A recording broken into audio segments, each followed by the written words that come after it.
दोस्तों, पैसे से पैसा कैसे बनाया जाता है, एक ऐसा सवाल है जिसका जवाब हर कोई ढूंढने की कोशिश कर रहा है। मुझसे बहुत लोगों ने सवाल किया, तभी मैंने अपने कुछ एनालिसिस का इस्तेमाल करके आज का सेशन रिकॉर्ड कर रहा हूं मैं, ताकि आप लोगों को कुछ हद तक जवाब दे सकूं और कुछ मदद कर सकूं कि पैसे से पैसा कैसे बनाया जाता है। तो दोस्तों, आखिरी तक बिना स्किप किए इस वीडियो को पूरा देखें और अगर पसंद आता है तो ज्यादा से ज्यादा शेयर करके दूसरों की भी मदद करें, ताकि और लोग भी जान सकें। और कमेंट करके अगर कुछ पूछना चाहते हैं तो आपका मोस्ट वेलकम है। तो दोस्तों, मैं आपका दोस्त फरहान, तो चलिए शुरू करते हैं। दोस्तों, जर्नली जो हम पैसा बचाने के नियम हमको सिखाए गए, जो हम जानते हैं, वो कुछ ऐसे हैं कि रिक्शे वाले से 5-5 रुपए के लिए लड़ करके वो बचाना है, सब्जी वाले से दुनिया भर की बहस करके 5-10 रुपए वहां से बचाना है, और इसी तरीके से करके हमको बूंद बूंद से करके सागर बनाना है। लेकिन आप ये बताओ कि अगर बूंद बूंद से सागर बनाने के चक्कर में अगर आपकी जीवन लीला ही खत्म हो गई, तो वो सागर का आप क्या करोगे और आपकी फैमिली के लिए आप कितना बड़ा सागर बना के छोड़ के जाओगे? सबसे मेन मुद्दा ये है।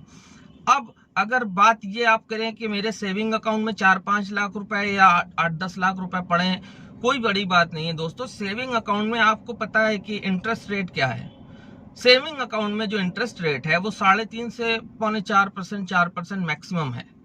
ठीक है, अगर इतनी बड़ी रकम जो आपकी सेविंग अकाउंट में डंप पड़ी है, अगर उस पर 4% रकम मिल रही है, तो ये आप बहुत बड़ा फायदे का सौदा नहीं कर रहे हैं। इससे अच्छा तो आप उसको एफडी कर दें।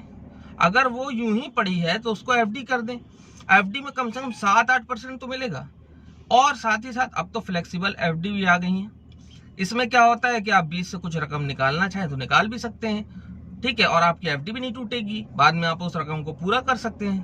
तो एक तो तरीका ये है। दूसरी चीज क्या होती है कि अगर इंश्योरेंस की बात की जाए तो आज 100 में से 90 लोगों में इंश्योरेंस पॉलिसी ले रखी है। हालांकि वो ये नहीं जानते कि इंश्योरेंस का मतलब भी क्या है। उनको तो सिर्फ LIC एजेंट ने बताया और उन्होंने ले लिया। कौन सा प्लान ले लिया? इंडाउमेंट प्लान ले लिया।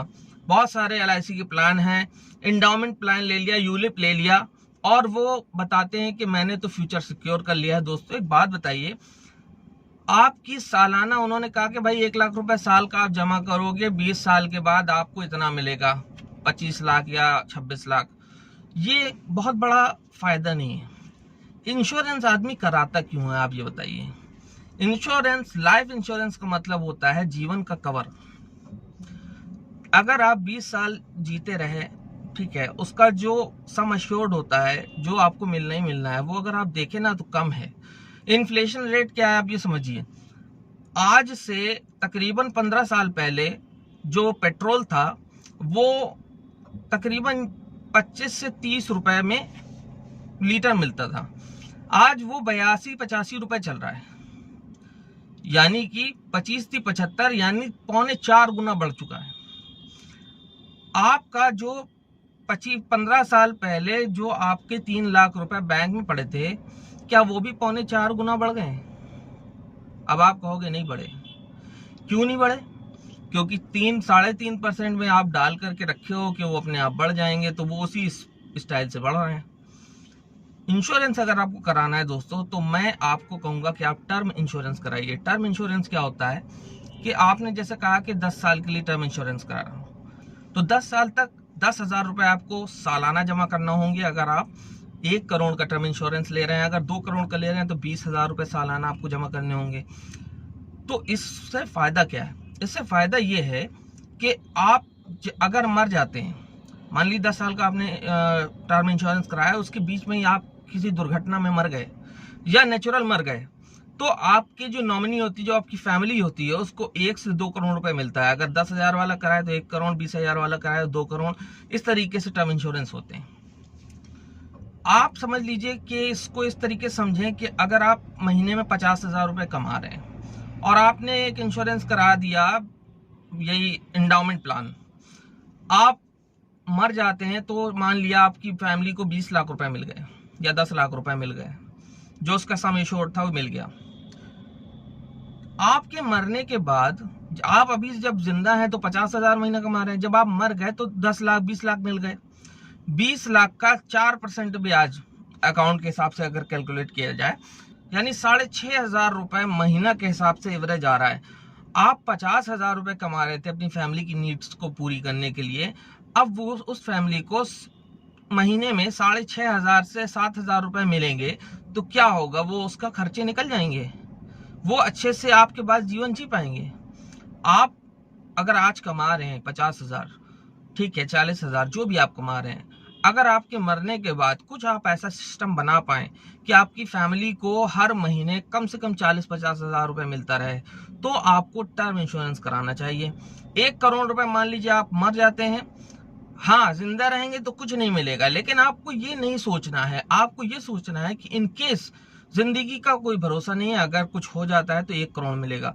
1 करोड़ का अगर आप देखें कि आपके अकाउंट में ट्रांसफर किया गया 1 करोड़, और 1 करोड़ का सेविंग अकाउंट का इंटरेस्ट भी अगर देखा जाए तो तकरीबन 4 लाख रुपए के आसपास होता है। 4 से 5 लाख रुपए आपका सालाना, यानी महीने में आपका कम से कम 40,000 का एवरेज आ जाएगा, तो आपकी फैमिली अच्छे से अपना जिंदगी बिता पाएगी।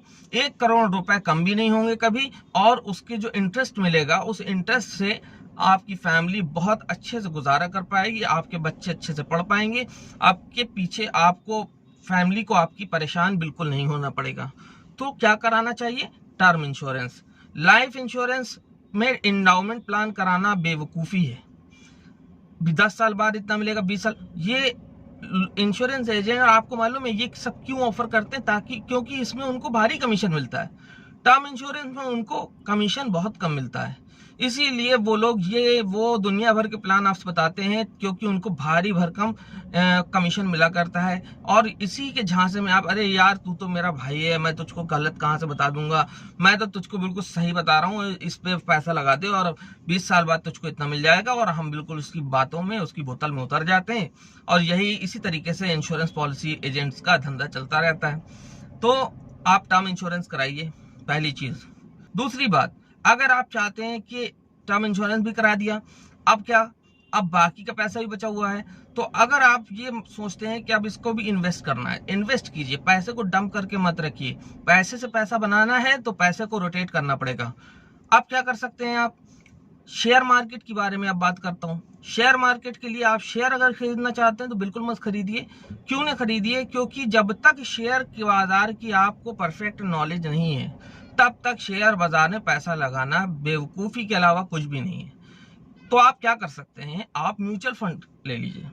म्यूचुअल फंड में रिकॉर्ड रहा है, हालांकि अभी डाउन जा रहे हैं, लेकिन रिकॉर्ड ये रहा है कि अगर आप 12 सालों का या 20 साल का आप चार्ट उठा के देखेंगे तो इंश्योरेंस म्यूचुअल फंड में जो रिटर्न है वो 12 से 15% तक गए। यानी अगर, और म्यूचुअल फंड में क्या है, SIP ले लीजिए, 3,000 रुपए 5,000 रुपए से आप ले लीजिए SIP, 2-3 म्यूचुअल फंड की ले लीजिए। आपका जो है 3,000 रुपए में अगर आप ले रहे हैं तो आपका महीने में 10,000 जा रहा है। अगर आप 1,000 रुपए की ले रहे हैं तो महीने में सिर्फ 3,000 जा रहा है। लेकिन अगर आप 20 साल तक उसको करते रहेंगे तो 20 साल के बाद जब वो आप रिटर्न देखेंगे तो आप देखेंगे कि 12% से 15% तक रिटर्न का है। और आपको एक खास बात बताता हूँ कि ये कंपाउंडिंग इंटरेस्ट होते हैं, इसमें जो चलती है प्रोसीजर वो कंपाउंड पे चलती है। यानी कि अगर आज 1 लाख रुपए है, 1 लाख का 12% हुआ 1,12,000, अब अगले साल जो है वो 1,12,000 पे मिलेगा। उसके बाद जितना हो जाएगा तो फिर उसके अगले साल उस रकम पे कैलकुलेट किया जाएगा। तो ये होता है कंपाउंडिंग, तो कंपाउंड इंटरेस्ट मिलता है, तो आपकी रकम देखते देखते बहुत ज्यादा बढ़ जाती है। तो ये हो गया। और इसी के साथ आप जैसे छोटे लेवल पे हैं तो अटल पेंशन योजना, इसको भी आप फॉलो कर सकते हैं। बहुत छोटी सी रकम इसमें भी जमा होती है और उम्र के हिसाब से जमा होती है और अच्छे खासे रिटर्न है इसमें भी। तो दोस्तों कुल मिला के बात यह है कि अगर आप ये सोचते हैं कि पैसे से पैसा बनाना है तो पहली चीज तो ये समझ लीजिए, पैसे को आप जमा के रखना आपकी बेवकूफ़ी है। आप पैसे को अगर रखना ही चाहते हैं तो आप FD करा दीजिए, कुछ पैसे से टर्म इंश्योरेंस करा दीजिए, कुछ पैसे से म्यूचुअल फंड करा दीजिए, और इसके अलावा अगर आपको नॉलेज है तो लॉन्ग टर्म के लिए किसी अच्छी कंपनी के शेयर में भी पैसा आप डाल सकते हैं। तो इस तरीके से पैसा बचाने के मैंने आपको कुछ तरीके बताएं, और उम्मीद करता हूं कि आपको समझ में आया होगा मेरी बात, और आप अगर इसको फॉलो करेंगे तो आप ज्यादा पैसे बचा पाएंगे। ऐसे आप सोच रहे हैं कि मैं 3.25%, 3.5% सेविंग अकाउंट से कमा रहा हूँ, वो बहुत नहीं है, आप नुकसान में हैं। अगर आप ये समझ लीजिए कि अगर पहले के मुकाबले आज महंगाई 4 गुना बढ़ गई है, तो आपके पास अगर पहले पैसा रख छोड़ा था आपने, तो उसे भी 4 गुना बढ़ जाना चाहिए था। अगर वो 4 गुना नहीं बढ़ा है तो आप लॉस में हैं। सच बोल रहा हूं ना। अगर आपका पैसा वक्त के साथ, वक्त ने महंगाई को 4 गुना बढ़ा दिया, अब आपका पैसा अगर रखा हुआ 4 गुना बढ़ गया है, तब तो आप फायदे में हैं, ठीक है, नहीं तो नुकसान में है। अब नुकसान में है तो उसकी भरपाई कैसे करेंगे? अभी ही डिसीजन आप ले सकते हैं, म्यूचुअल फंड में इन्वेस्ट कर दीजिए। टर्म इंश्योरेंस बिल्कुल कराइए, क्योंकि लाइफ कवर देना इंश्योरेंस का काम है, ठीक है ना। लाइफ कवर देना कि आपके बाद आपके घर वालों का क्या होगा, आपको उसकी फिक्र होना चाहिए, क्योंकि अभी तो आप कमा ही रहे हो, ठीक है। उसके अलावा म्यूचुअल फंड है, उसमें आप इन्वेस्ट कीजिए, टर्म इंश्योरेंस में इन्वेस्ट कीजिए। तो ये सारी चीजें ऐसी हैं कि इससे आपसे, आपके पैसे से पैसा आप बना सकते हो। तो दोस्तों यही था आज का सेशन, मैंने आपके लिए जो स्पेशली रिकॉर्ड किया है। उम्मीद करता हूं कि आपको पसंद आया होगा। अगर वीडियो पसंद आए तो ज़्यादा से ज़्यादा इसको शेयर करें, और कमेंट करके अगर कोई भी डाउट आपके हैं या कुछ और जानना चाहते हैं तो आप मुझको कमेंट करके बताएं, मैं आपके लिए वीडियो बनाऊंगा उस पर। तो दोस्तों उम्मीद करता हूँ वीडियो आपको पसंद आया होगा। अगर पसंद आया है तो ज़्यादा से ज़्यादा इस वीडियो को शेयर करें। चैनल को अगर सब्सक्राइब नहीं किया तो प्लीज़ सब्सक्राइब कर लीजिए। मैं आपका दोस्त फरहान अख्तर एक बार फिर, हैव अ ग्रेट डे।